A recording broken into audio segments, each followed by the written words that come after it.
All right, we're back. Gonna pull the bottom end apart now and see if we can make anything happen with the pistons or not.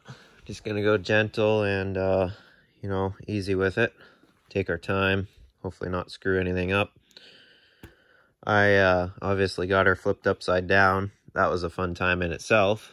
I was gonna manhandle the front of the motor up to get that chunk of wood out so I can flip it upside down. But then I remembered I'm fancy now. That works.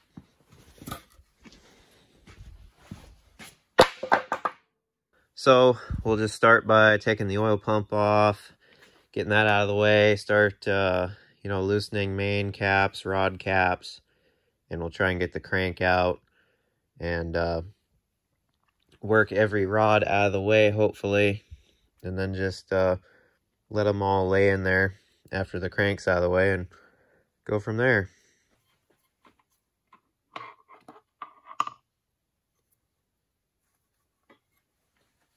All right, getting ready to pull rod caps now.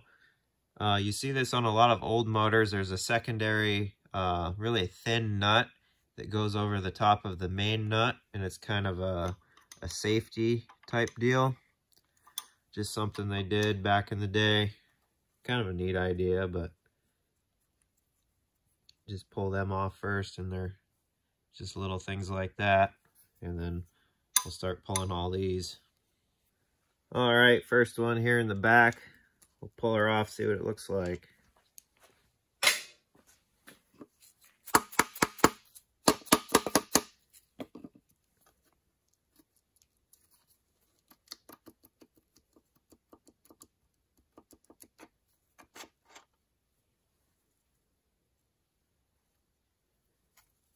Definitely looks pretty dang good.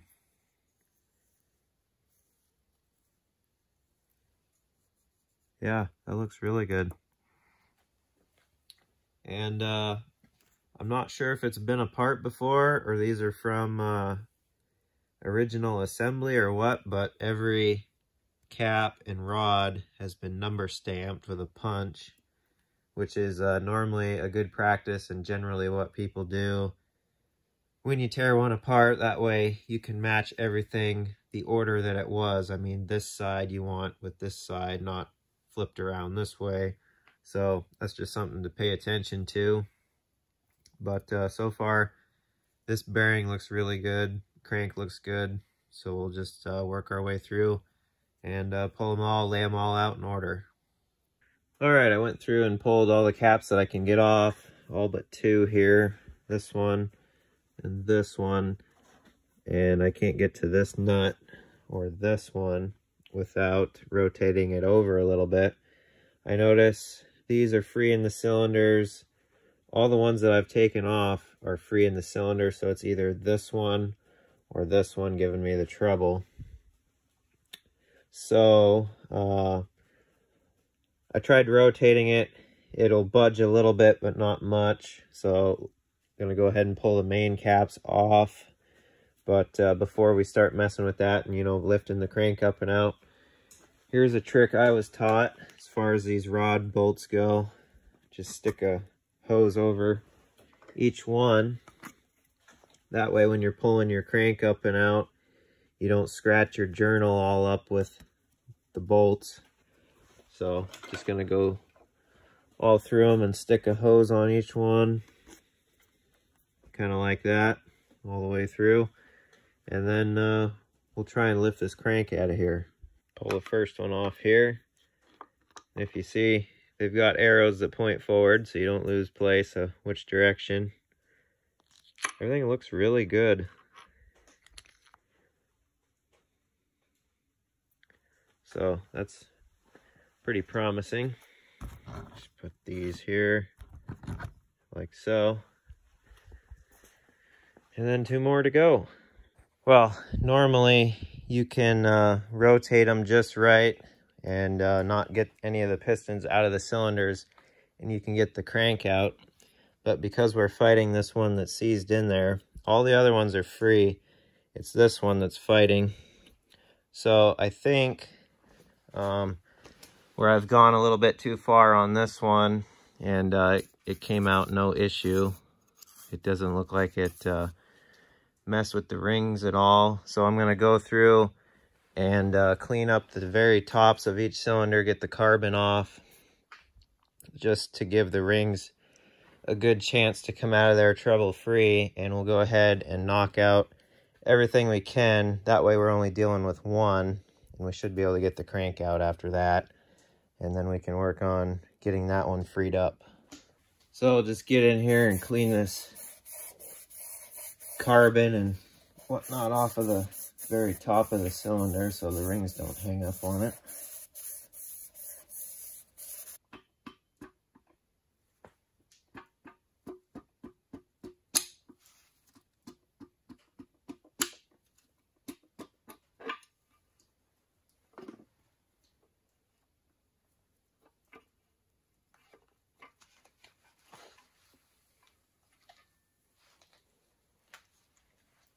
There we go, out with the goods. Everything but one. It's not too bad. All these others came out pretty easy. I think the Scotch-Brite on the tops of the cylinders worked just enough to allow them rings to slip by without damaging them, so that's good. Not too concerned about how that went. They came out pretty smooth, so I think we'll be fine there. But overall, everything looks really good.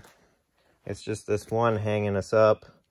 So with it right here, everything out of the way, I sprayed some penetrating oil in there. Hopefully it'll kind of leak down past the piston, get to those rings, and then we'll flip it over and start hammering on the top of the piston and try and work it up this way to where there's enough room to clean up that bad spot in the cylinder and then drive it back out this way, hopefully. And yeah, we won't be dealing with that anymore. And then once that's done, I think it's safe to order the gasket and seal kit.